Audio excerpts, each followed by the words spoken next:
Adaku and David got married on Banana Island, where they exchanged vows and rings. They celebrated their marriage in both traditional and Christian ways. People danced, sang, and enjoyed themselves, while David couldn't take his eyes off his wife, feeling like the luckiest man on earth. Adaku inspired him to be a better man, and life without her felt incomplete, as he was madly in love with her. Welcome to African Stories by Mandy. Thanks for stopping by. Part 2 ended with Adaku reflecting on her proposal in the morning after waking up. Let's continue from there. Being proposed changed the way she perceived herself. She was no longer just the girl who had faced many hardships at a young age, but she was now also David's fiancée. Feeling mentally prepared, she decided to meet David's mom. After quickly bathing and dressing, she informed David, who was eagerly waiting to hear that. He got excited and grabbed his car keys, and they headed to his mother's house. And then all of a sudden, she began to get scared when she saw David's mother coming out of the house when they came out of the car. David noticed that and reassured her that his mother would like her before approaching her. His mother warmly welcomed them. David then introduced Adaku to her, and she was genuinely happy to finally meet Adaku in person. David had been talking about her multiple times, and she knew that she was quite special because David had never spoken about his girlfriends in her presence before, let alone introduced them. She quickly prepared food for them, and Adaku helped her. During food preparation, her mother-in-law told her funny stories of David when he was young. Adaku relaxed and giggled hard. She then gained the courage to ask some questions about David that she had always wanted to ask, and she gladly answered all of them.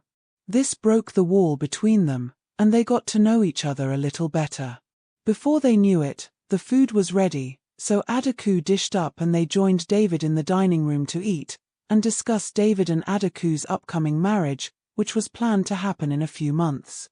David's mother approved of their marriage since she liked Adaku and had nothing against her. When they were done discussing and bonding, they left since David had work to do. 3 months had passed, and it was time for David and Adaku to finally get married. Adaku invited Adana, as they had become close. Adana apologized for making Adaku's life difficult when they were growing up, and Adaku forgave her. The cousins started spending time together on weekends, and Adana also got to know Kyoma, and they became good friends. Since Adaku only had no parents, their marriage was a bit different but perfect for them. Adaku chose Kyoma, Adana, Fatima, Sade, and Rianne to be her bridesmaids. Sade, Fatima, and Rianne are the friends she stayed with for 14 years in a room. They met up at Adaku's apartment after 8 months of being rescued, then went out to a restaurant, and played their favorite games, bowling and chess. They used their time to catch up and talk about how each of them was finding life so far. Fatima did not find her mother when she returned home. She passed away shortly after her disappearance. She could not handle the situation well, so she had a heart attack and passed away. The other 2 girls found their parents, but not all of their family members. A lot had happened during the 14 years they were missing, and no one believed they would be found alive. People were shocked to see them. Nevertheless, they were welcomed with open arms. Everyone was doing well so far, taking one step at a time.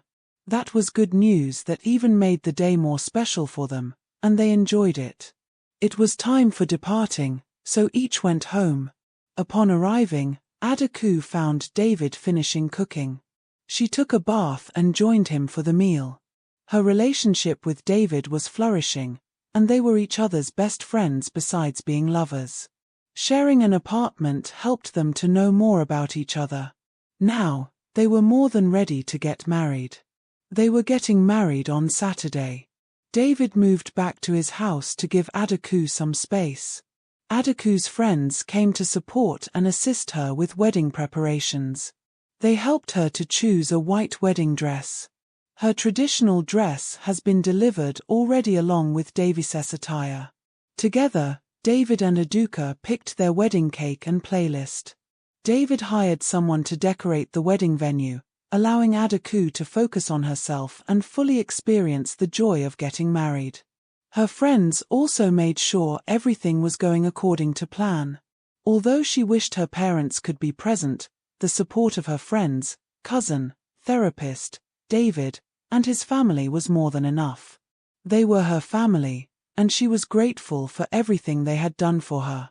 She also made sure to support them and show her love and gratitude whenever she could. David's mother was kind enough to love and treat her like she was her last born. She accepted her as she was and loved her. Adaku felt motherly love once again in her life. Time flew by, and finally, it was Saturday. Everything was ready. Adaku and David got married on Banana Island, where they exchanged vows and rings. They celebrated their marriage traditionally but also included Christianity. People danced, sang, and enjoyed themselves while David couldn't take his eyes off his wife, feeling like the luckiest man on earth. Adaku inspired him to be a better man. Life without her felt incomplete, as he was deeply in love with her. After the wedding, they took many pictures with family, friends, close David's employees, and alone, changed their outfits, and then the newlyweds were off to Bali, Indonesia, for their honeymoon. Both David and Adaku loved Bali for its breathtaking nature. Adaku enjoyed the flight as much as David did, even though it took them about 23 hours to arrive at their destination. Upon their arrival, they requested an Uber to take them to the Stardust Villas Hotel, where they would be staying for a week. Exhausted from the journey, they took a bath and went to bed as soon as they arrived. This was the first time they were sharing a room after Adaku's freedom. They woke up around 5 p.m. on Monday, took a bath, and went out to explore Bali, trying its food and drinks. Since Adaku didn't like alcohol, David stopped drinking it for her sake. They only had non-alcoholic cocktails, then returned to the hotel and had a special night. On their second day, they explored the beaches in Bali and spent the day playing with water like small children. Adaku enjoyed playing the most and giggled like a child as they played. Seeing Adaku happy was priceless. She took many pictures and videos alone and with David sitting on the sand. They held each other's hands, explored, and appreciated the beauty of the beach. It was another best day of their lives. In the days that followed, they explored other parts of Bali and Indonesia as a whole. They visited waterfalls, which Adaku found to be exactly what she needed. Their honeymoon was therapeutic, and she could not stop thanking her husband for changing her life completely. She wanted to have freedom and find true love, but this was beyond her imagination. Never in a million years did she think she would visit another country, let alone find a thoughtful, kind, financially stable, compassionate, loving husband who was also her best friend. All she wanted was to live a normal life, but life gave her more than she asked for. She thought all of this as she was sitting next to her husband on a plane returning to Lagos. Little did she know that her husband had 2 surprises in store for her. She discovered that when David's driver suddenly stopped in front of a beautiful modern house. David smiled at her and then told her that that was their house. Adaku was speechless and emotional. She just hugged David and thanked him for everything. David and Adaku talked about their dream house, so David purchased that exact house. Because Adaku loves surprises, David decided to buy it alone, surprised her, and it worked. Adaku got out of the car as soon as it stopped in the yard and rushed to the house. David couldn't catch up with her speed, so he found her inside the house. The kitchen, lounge, and dining room were unbelievably stunning. Their bedroom was spacious and had everything she needed. This was a dream coming true for Adaku. She checked the interior view of their wardrobe and found a gift, a small box. She turned to watch David, who just smiled at her as she looked at it with curiosity. She then went to the bed and opened it. What she found when she opened it took her by surprise. David is full of surprises indeed, she thought to herself as she saw the keys of her dream car, a grey Jeep Wrangler. Life has been hard for her. David was making it better for her in every way he could, and she was grateful and made sure that she thanked and appreciated everything he did for her. David helped her to move her things from her apartment to their house. After they were back and done unpacking, Adaku cooked him his favorite meal to thank him. He enjoyed the meal and thanked her for making it for him. Since she was doing well, he decided to return to his office in the hotel.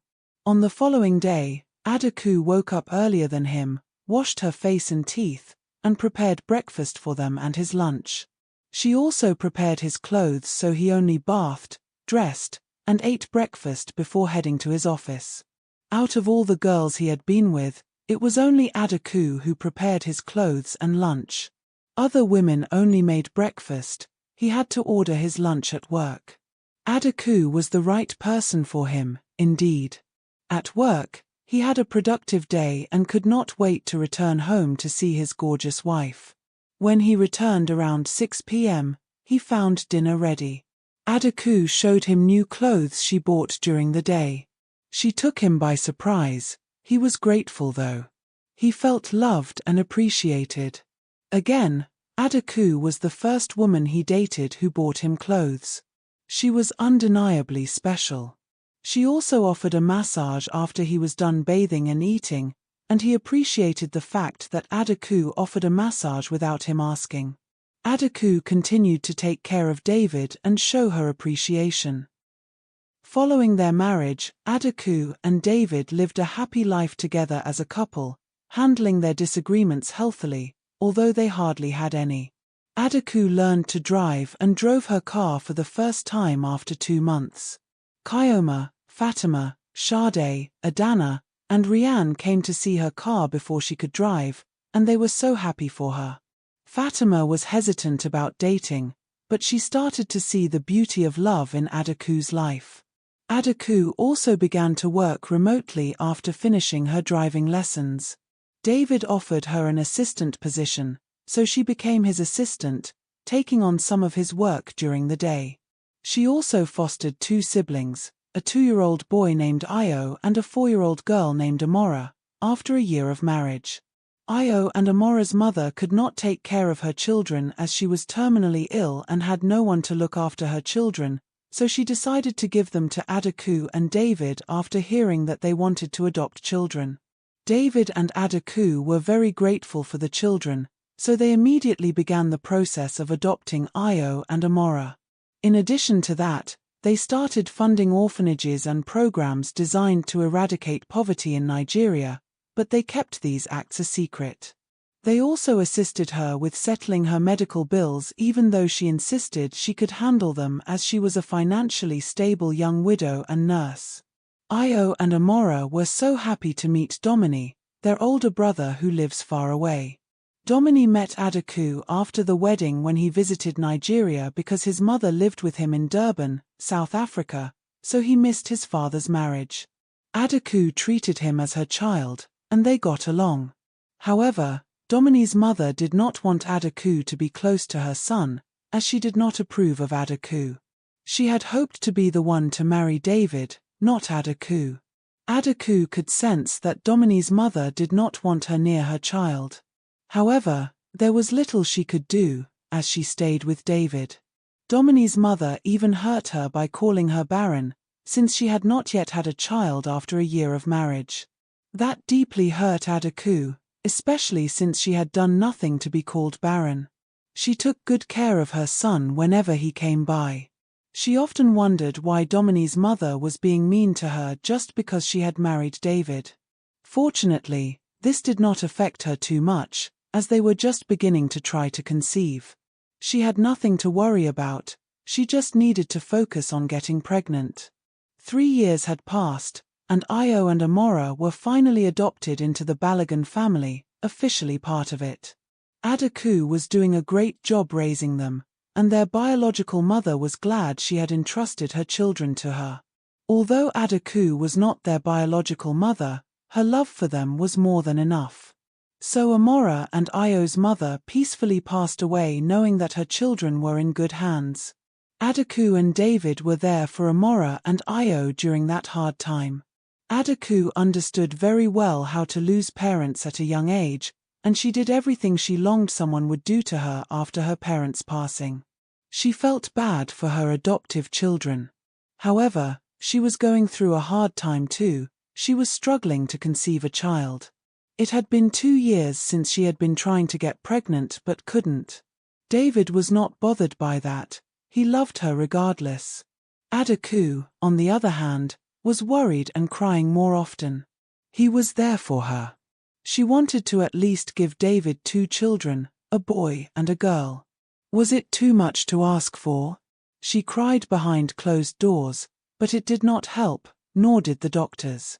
Due to the abortion she was forced to have, her chances of bearing a child were reduced. If she were to conceive, it would be a miracle. So she only had to have faith that she would conceive one day, but that day seemed to be far off, as she had been trying and hoping for a full 2 years now. Even though she understood that other things take time, it was hard to keep believing when things were not promising at all. She felt like life was only being hard on her from the start. She lost her parents at a younger age and experienced difficult things that most children did not. Now, she is struggling to bear children while Kyoma and Sade are enjoying motherhood already while they try to conceive later than her. They did not struggle at all. After 7 years of longing for a child without conceiving, she couldn't help but wonder why she couldn't have at least one child. Why does she have to feel the pain before getting what she desires? That was the question that made her cry uncontrollably, even as she saw her friends and family members having children of their own. Kyoma even had 2 and was expecting a 3rd one. Her husband, David, and her loving and supportive circle of friends and family, including her mother-in-law, comforted her during this difficult period and helped restore her faith. Finally, after almost 9 years of longing, she discovered she was pregnant, although she didn't realize it until her mother-in-law informed her when she was just 1 month pregnant. She did not believe her, so she did a pregnancy test and found out that she was indeed. Overjoyed, she immediately shared the news with her husband, who was thrilled not only to become a father again but also to see his wife's suffering come to an end. He could see the pain in her eyes, even though she would try to be strong. Having no biological child ate her inside, so he was incredibly happy for her, and so did everyone around. They showered her unborn child with many gifts during a baby shower, and she was grateful. She gave birth to a healthy, handsome baby boy and named him Faith. David named him Olabunmi, meaning he was a gift from God. Even though she wanted another baby, Faith was her only biological child. Life did not give her another child, but she was grateful for the one she got. She understood that sometimes in life, you do not get what you want. Instead of complaining, she should be grateful for what she got. Gratitude made her appreciate what she had regardless of her unfulfilled wants. After giving birth to Faith, she had to focus on him, but that did not change her love for Io, Amora, and Domini. She equally loved all her children and treated them well. She only stopped picking Amora and Io up from school after giving birth to Faith. David hired a driver to pick them up. David's mother helped Adaku in raising Faith since she knew nothing about raising a newborn. She stayed harmoniously with her from her 8 months of pregnancy until Faith was 8 years old. The way they got along made it seem like David's mother was Adaku's biological mother, rather than her mother-in-law. Their relationship was beautiful and healthy, not the typical mother-in-law and bride relationship. When Faith had just turned 8 years old, David's mother passed away due to diabetes at 72 years old.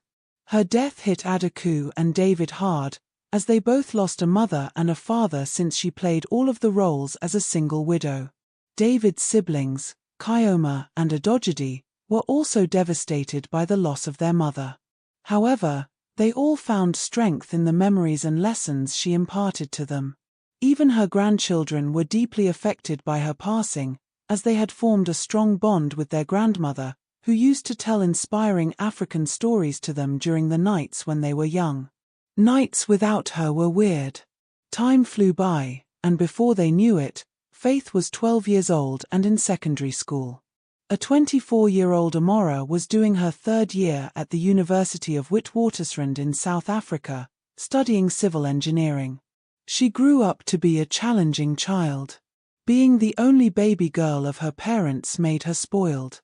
She got almost everything she wanted and received the most attention from her parents, especially her mother, Adaku. So, while she was studying, she fell in love and slept with her boyfriend, disregarding the teachings of her mother and of church. As a result, she got pregnant and had to drop out and return to Nigeria to give birth. Her parents were disappointed in her. However, unlike many parents, forgave her easily and raised their grandchild while she resumed her studies. A 22-year-old, Io, on the other hand, was an obedient child. He decided to attend the University of Oxford to study law because he was fascinated by complex legal concepts and wanted to become the best advocate for innocent people. He was currently in his third year and still looking for the right person to settle down with. Unlike Amora, he wanted to have sex after marriage, and he never stopped attending church. His goal was to get married after graduating. In order to achieve that dream, he had been working since he was 16 years old, despite his parents' initial reluctance. His father allowed him to work as a part-time hotel waiter at his hotel, and he was even paid more than he should have been. He continued to work as a part-time waiter and took on other side hustles when he arrived in the UK. While his parents covered his fees and accommodation, they also gave him a generous monthly allowance, allowing him to save a significant amount of money. Now, all he was praying for was to find his soulmate. 24-year-old Domini was living in South Africa and doing his last year at the University of Cape Town. He was doing accounting science. He followed in his father's footsteps and pursued a career in accounting. When he was 14 years old, he came back to Nigeria following her grandmother's death and stayed with his father and stepmother, Adaku. He decided to study in South Africa because he was used to the country. It was his second country. South Africa is one of the countries Adaku's late uncle's wife, Deo, wished to visit before she was arrested. Unfortunately, her wish never came true as she passed away while in prison 4 years before David's mother's death due to respiratory diseases she developed there. At the time of her death, she had spent 14 years in jail and missed out on her daughter's life. Adana, her daughter, graduated and got married without her. Deo felt the pain of being restrained and missing out on life. She paid for her mistakes and felt the pain she inflicted on Adaku. Before her death, she learned that life can be hard, and making the wrong decisions makes it even harder, but it was too late for her. All these deaths were sudden and left relatives in agony. Adaku was not ready for what happened to David. She was happily cleaning when she received a call that informed her that her husband had been shot and was in critical condition in the hospital.